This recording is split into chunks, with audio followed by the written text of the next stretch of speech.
إلا الله محمد رسول الله لا إله إلا الله محمد رسول الله. بسم الله الرحمن الرحيم. أيها الإخوة والأخوات، السلام عليكم ورحمة الله وبركاته. شما را خوش آمدید میگوییم به برنامه نوی قصه پیامبران. سخن ما مدام درباره خلیل است، درباره ابراهیم علیه السلام، درباره پدر پیامبران، درباره این نبی و رسولی که خداوند او را دوست خود گرفته بود. دوستی عالی ترین درجه است در محبت.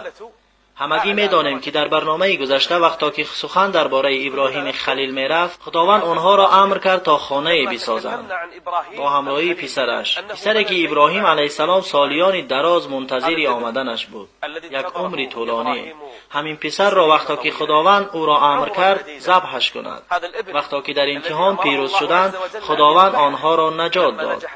همین پسر وقتا که کلام شد، ابراهیم علیه السلام با او گفت که خداوند ما را امر کرده است اینکه خانه بسازیم، آیا کمکم میکنی؟ او را کمک کرد. وإذ يرفع إبراهيم القواعد من البيت وإسماعيل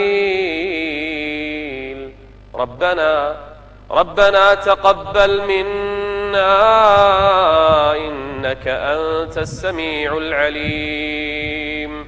هنگامی که خانه با پررگی ساخته شد، خداوند ابراهیم علیه السلام را به کار امر کرد. گفت ای ابراهیم دعوت کن. گفت به چی دعوت کنم ای خدا؟ گفت مردم را به ادای حج دعوت کن. دعوت کن، حجمه مردم تو را میشنوند و در این خانه حج میکنند، زیارت میکنند این خانه را. گفت ای پروردگار من، کی مرا میشنود؟ چگونه صدایم به تمام بشر میرسد؟ خدای ذوالجلال گفت ای ابراهیم تو ندا کن، رسانیدنش بر ماست، ما صدای تو را به مردم میرسانیم، فقط تو صدا کن ای ابراهیم. ابراهیم خلیل به بلندی کوه برآمد، سپس ندا کرد و گفت ای مردم خداوند بر شما حج را فرض گردانیست، پس حج بکنید. ابن عباس رضی الله عنه میگوید خداوند این ندا را بر تمام مردم و آنچه میان زمین و آسمان است شنوانید، بلکه به تمام نطفه هایی در پشت پدرانشان بوده شنوانید، حتی تا امروز ندای ابراهیم خلیل شنیده می شود.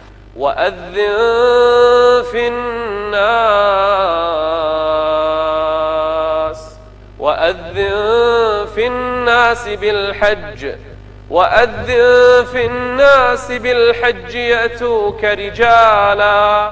مردم با پای پیاده می آیند، قدم زنان می آیند، وعلى كل ضامر سوار بر حیوانهای چابک می آیند، به اسبها، اشترها و به هر چیزی که سوار شده به مقصد خانه خدا می آیند. ای ابراهیم ندا کن و اجابت از جانب الله ذوالجلال است.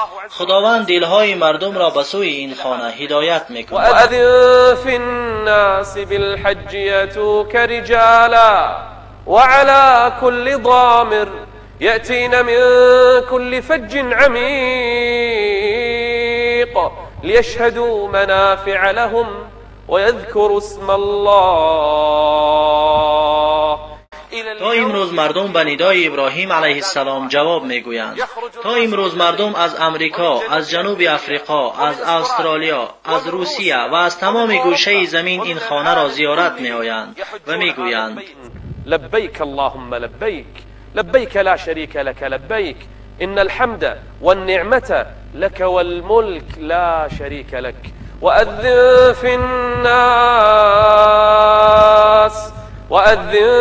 في الناس بالحج يأتوك رجالا وعلى كل ضامر يأتين من كل فج عميق.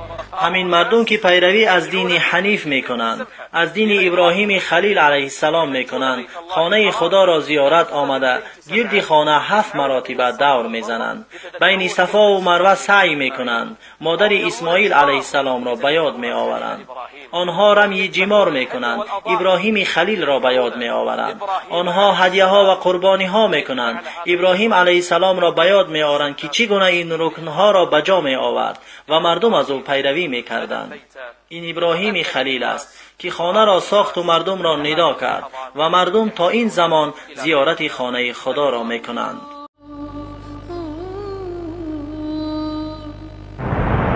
قصص نور قصص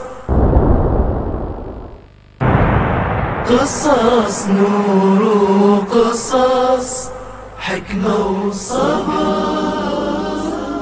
إبراهيم الخليل ابراهیم خلیل علیه السلام بین فلسطین و مکه رفت و آمد میکرد. در فلسطین زنش سارا و پسرش اسحاق و در مکه باشد هاجر و پسرش اسماعیل علیه السلام زندگی میکرد. در بین این دو شهر رفت و آمد میکرد. ابراهیم خلیل علیه السلام زنها و پسرانشان را خوب نگاه و بین میکرد. او عادلترین مردمان بود. روزی از روزها از خداوند یک طلب کرد. خواسته او خواسته عجیبی بود. گفت خدایا، ابراهیم را خداوند دوست خود گرفته بود. گفت خدایا به من نشان ده که چگونه مرده را زنده میکنی. از خداوند نپرسید که آیا تو مرده را زنده میکنی یا نه، زیرا او به این ایمان داشت، لیکن میخواست چگونگی آن را ببیند. همه ما ایمان داریم به این. همه مؤمنان ایمان دارند که خدای ذوالجلال مرده را زنده میکند و این نبی از انبیای الله است. نه تنها نبی بلکه دوستی خدا بود، لیکن او از پروردگارش خواست تا این کار را به چشمانش ببیند. قال رب ارنی کیف تحیی الموتى. و خداوند ابراهیم خلیل را جواب گردانید. قال اولم تؤمن قال بلى ولكن ليطمئن قلبی. بله ای پروردگار من ایمان دارم و اقرار می شوم به این چیز، لیکن می خواهم ببینم که چگونه مرده را زنده می کنی. و این همان چیزی است که ابراهیم علیه السلام از سبب زیادشوی ایمان خواسته بود، تا دلش آرام شود. او ایمان دارد ولیکن دلش آرام گیرد. علم درجه ها دارد، ایمان نیز درجه ها دارد و ابراهیم خلیل علیه السلام می خواست بالاترین درجه ایمان را داشته باشد. خداوند به او کاری را نشان داد. گفت ای ابراهیم علیه السلام، 4 تا پرنده بیار. 4 پرنده بیار و آنها را ذبح کن. وقتا که آنها را ذبح کردی، آنها را با قسمت ها جدا کن. به 2 پا، منقار، پوست ها، گوشت ها، گوشت پاره ها، همه اشان را پاره کن. سپس آن 4 پرنده را با همدیگر آمیخته کن. شما تصور کنید 4 پرنده کشته می شوند، سپس پاره پاره می شوند و بعد با همدیگر آمیخته می شوند. چگونه به اصل خود باز می گردند؟ چگونه به هم می شوند دوباره؟ اگرچند هم زنده نشوند، اگرچند هم روح نداشته باشند، یا اهل زمین همه جمع شوند، آیا می توانند آنها را به اصلهای خود برگردانند؟ خداوند بیشتر از این گفت. ای ابراهیم علیه السلام، آیا آن کوهها را میبینی؟ آیا آن کوههای دور را میبینی؟ و این کوههای دورتر را و آن کوهی دورتر را میبینی؟ اعضاهای آمیخته شده را بگیر، خونها، گوشت پاره ها، پایها، استخوانها، همه را بعد اینکه آنها را آمیخته کردی از آن بگیر و به بالای آن کوهها بگذار. ابراهیم خلیل علیه السلام 4 پرنده را ذبح میکنند، سپس آنها را پاره پاره میکنند، سپس آنها را به هم آمیخته میکنند. در آنها جان نمیماند، بلکه جسدهایشان نابود میشود. جسدهای آنها را به هم آمیخته شدند. سپس به سوی کوههای دور رفت و در سری هر کوه یک جزء از پرنده ها را گذاشت و این کوه یک جزء از این پرنده را گذاشت و بر آن کوه جزء دیگر را گذاشت. سپس الله ذوالجلال با او گفت ندا کن ای ابراهیم، این پرندگان را ندا کن. و اذ قال ابراهیم رب ارنی کیف تحیی الموتى قال اولم تؤمن قال بلى ولكن ليطمئن قلبي قال فخذ 4 من الطير فصرهن إليك. آنها را پاره کن، آنها را ریزه ریزه کن، سپس آنها را به هم بیامیز. قال فخذ 4 من الطير فصرهن إليك ثم اجعل على كل جبل منهن جزءا. و این کوه بر آن کوه بر این کوه دیگر ابراهیم علیه السلام آنها را گذاشت. سپس خدای ذوالجلال با او گفت ثم ادعهن ابراهیم خلیل علیه السلام به این کوهها ندا میکرد. آن پرنده های مرده را صدا میزد که آنها پاره پاره شده و جسمهایشان نابود شده بود. ابراهیم علیه السلام آنها را صدا کرد: ای پرندگان، با فرمان خدای ذوالجلال به سوی من بیایید. این هنگام پشم به سوی اصل اولش برگشت، همین طور پوست نیز به سوی به اصلش برگشت. گوشتها، پشمها، نولها، پایها، خونها، اعضای پرندگان به اصل خود جمع شده تا اینکه 4 پرنده شدند و روح به آنها برگردانیده شد. ثم ادعهن یأتینک سعیا. این هنگام آن 4 پرنده در هوا پرواز میکردند و به سوی ابراهیم خلیل می آمدند. آن 4 پرنده با جسمهای سالم و کامل، در آنها روح دمیده شده بود و بال پرواز به آنها برگردانیده شده بود. به سوی کی می آمدند؟ به سوی ابراهیم علیه السلام. ای خدا، این چه معجزه است که خداوند به ابراهیم علیه السلام نشان داد. ثم ادعهن یأتینک سعیا واعلم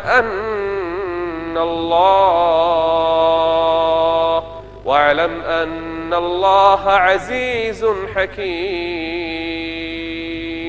اینجا بود که دل ابراهیم علیه السلام آرام گرفت، با وجودی که ایمان داشت به اینکه الله ذوالجلال مرده را زنده میکند. و اذ قال ابراهیم رب ارنی کیف تحیی الموتى قال اولم تؤمن قال بلى ولكن ليطمئن قلبي قال فخذ 4 من الطير فصرهن إليك ثم اجعل على كل جبل منهن جزءا ثم ادعهن يأتينك سعيا واعلم أن الله عزيز حكيم.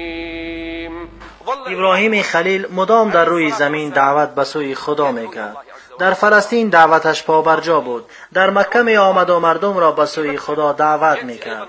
در همان قبیله عربی که آنها زندگی میکردند، دین خدا را به آنها یاد میداد. یکتاپرستی خدا را تعلیمشان میکرد تا اینکه به سن پیران سالی رسید و لحظه های مرگ فرا رسید. مرگ کی؟ مرگ ابراهیم خلیل، بزرگترین نبی بعد از پیامبر ما، دوست رحمان. او ابراهیم خلیل، او پدر انبیا بود. خداوند مردم را چندین مراتبه برگزید. آنها را به سبب آدم علیه السلام و به سبب نوح علیه السلام، سپس به سبب ابراهیم علیه السلام برگزید. همه پیامبران بعد از او از ذریه ابراهیم علیه السلام بودند. ولقد ارسلنا نوحا وابراهیم وجعلنا في ذريتهما النبوة والكتاب. وقتا خداوند ابراهیم خلیل را مینانید، او را در بیت المعمور گذاشت.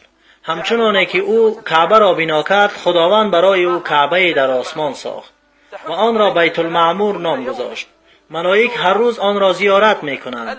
70,000 ملائک آن را زیارت میکنند و بر نمیگردند. اما ابراهیم علیه السلام در همان خانه تکیه کرده ایستاده است از جهت احترامش به او. چنانه که او خانه در زمین ساخت، خداوند برای او در آسمان خانه ساخت. هر طفلی که از اهل ایمان میمیرد، آن طفلان همه در نزد ابراهیم علیه السلام میباشند تا روز قیامت. صفحه از صفحه های انبیا پوشیده شد، آن هم از ابراهیم خلیل علیه السلام.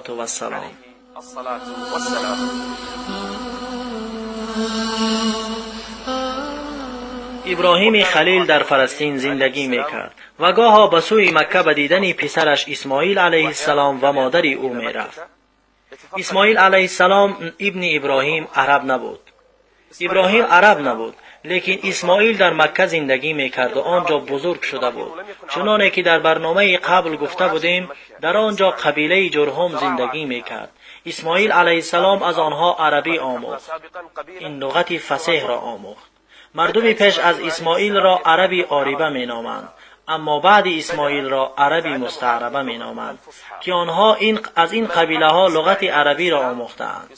کیست او اسماعیل علیه السلام است که لغت عربی را آموخت و با زبان فصحی آن سخن می گفت.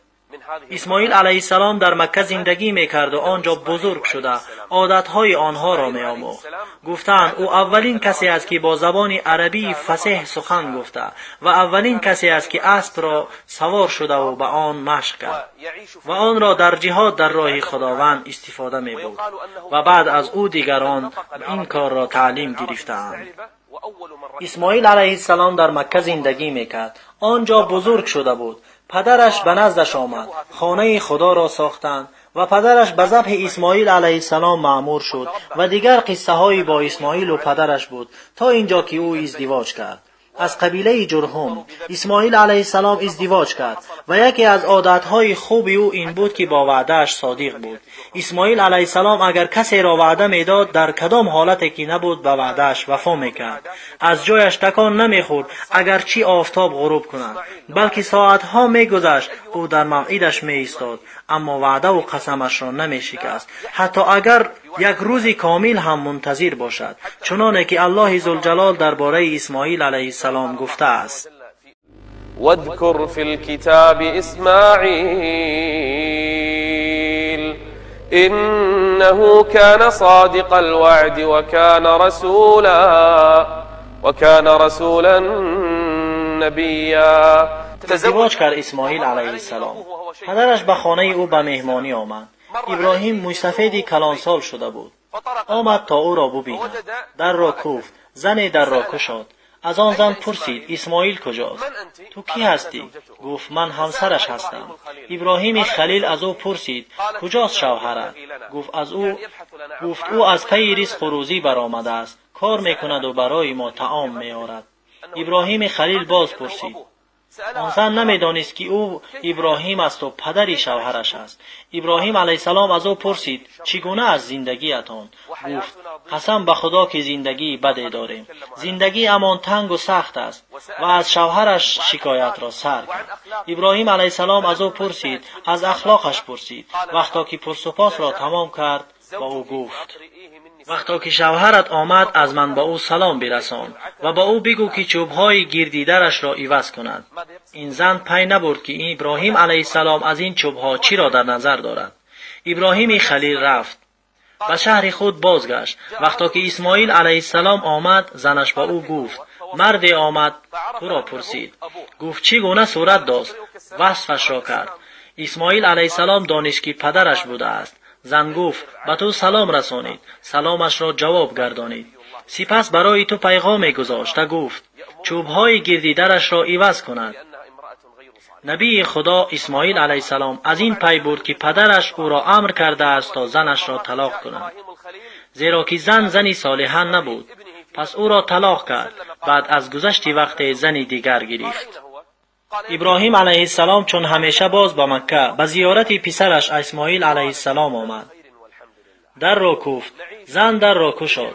سلام داد. از آن زن پرسید تو کیستی؟ من همسرش هستم. گفت شوهرت کجاست؟ گفت از پی رزق و روزی رفته. از او پرسید زندگیتان چگونه است؟ گفت خیلی خوب است، شکر خدا. در یک نعمت فراوان زندگی میکنیم. در حالی که مال و روزیشان اندک بود، لیکن او شکرانه نعمتهای خدا را میکرد. ابراهیم خلیل درباره خود او پرسان شد و دانست که این زنی صالحه است. سپس گفت وقتی که شوهرت آمد با او سلام بگو از فلان ابن فلان، یعنی از پدرش، و باز با او برسان که چوبهای در را خوب نگه بدارد. آن زن معنی این را نفهمید. ابراهیم خلیل علیه السلام رفت. اسماعیل آمد. زنش با او گفت مرد با نام فلان آمد و از تو پرسان شد. اسماعیل علیه السلام گفت او پدر من است. زن گفت بر تو سلام داد. جواب سلام را برگردانید. زنش گفت باز به تو پیغام گذاشته گفت چوبهای گردیدرش را نگه بدارد. اسماعیل علیه السلام گفت مقصدش این است که با تو بمانم. اسماعیل علیه السلام در مکه زندگی میکرد. نبی مستعربی بود که عربی را آموخته بود. او بابای پیامبر ما محمد صلی الله علیه و سلم بود. او عائله‌اش را به نماز، به زکات دعوت میکرد و در نزد پروردگارش مقبول بود. الله ذوالجلال وصف اخلاق اسماعیل علیه السلام را در قرآن کرده است. اسماعیل علیه السلام در مکه وفات یافت و آنجا گورانیده شد و گفتند در نزد کعبه و باز خدا داناتر است بر مکان دفن او. این پسر ابراهیم خلیل علیه السلام است. از خدا میخواهم که ما را با او زنده گرداند.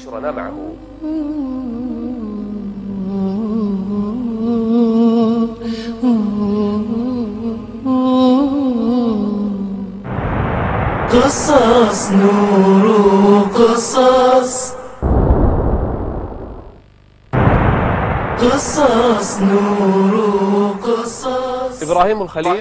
ابراهیم خلیل علیه السلام پسری داشت با نام اسحاق. اسحاق برادر ناتنی اسماعیل علیه السلام بود.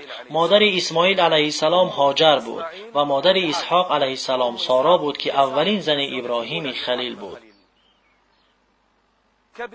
اسحاق به سن 40 سالگی رسید. خانه‌دار شد. زنش به او 2 پسر به دنیا آورد. یکی با نام عیس و او را پدر روم نیز می گفتند و دومی را یعقوب نام گذاشت و یعقوب را اسرائیل نام می بردند. و هر پیامبر بعد از یعقوب می آمد او را بنی اسرائیل می نامیدند. یعقوب و برادرش عیس وقتا که بزرگ شدند اختلاف در بین آنها پیدا شد. مادرش قرار گذاشت تا آنها را از هم جدا کند تا اینکه اختلافشان بزرگتر نشود. یعقوب را به سوی تقایش که در حران زندگی میکرد فرستاد. نام تقایش یابان بود. مدتی زیاد یعقوب آنجا زندگی کرد و گوسفندچرانی مشغول بود. با دختری کلانی تقایش با نام لیا ازدواج کرد. بعد از چند مدت با دختری خردی تقایش که خیلی زیبا بود ازدواج کرد. نامش رحیل بود. در شرایط آنها جایز بود که مرد با اپه و خواهر در یک نکاح ازدواج کند و بعدها این کار حرام کرده شد. از زن اولش یعقوب 11 پسر یافت. اما از زن دومش که راحیل بود یک پسری خیلی زیبا یافت که نصف زیبایی را در او داده بودند. چه زیبا پسری بود. نامش یوسف کریم، پسری کریم، یعنی یوسف پسر یعقوب، پسر اسحاق، پسر ابراهیم خلیل. و باز بعد از یوسف پسر دیگر با نام بنیامین تولد کرد. او برادری شقیق یوسف علیه السلام بود. آنها پسران راحیل دختری خردی تقایش بودند. یعقوب علیه السلام 20 سال با تقایش زندگی کرد. سپس قرار گذاشت تا به کنعان که شهری بابایش بود برگردد. دوباره به نزد برادرش عیس برگشت. در راه برگشت به تمام عائله‌اش در منطقه با نام یروشلیم قرار گرفت که آن الان قدس نام دارد. یعقوب آنجا خانه برای عبادت خدا بنا کرد که با بیت المقدس نامگذاری شد. این خانه را خداوند مکانی با برکت گردانیده است. یعقوب هنگامی که به کنعان برگشت برادرش عیس آنها را پیشواز گرفت که 20 سال آنها را ندیده بود. از آمدنشان شاد بود.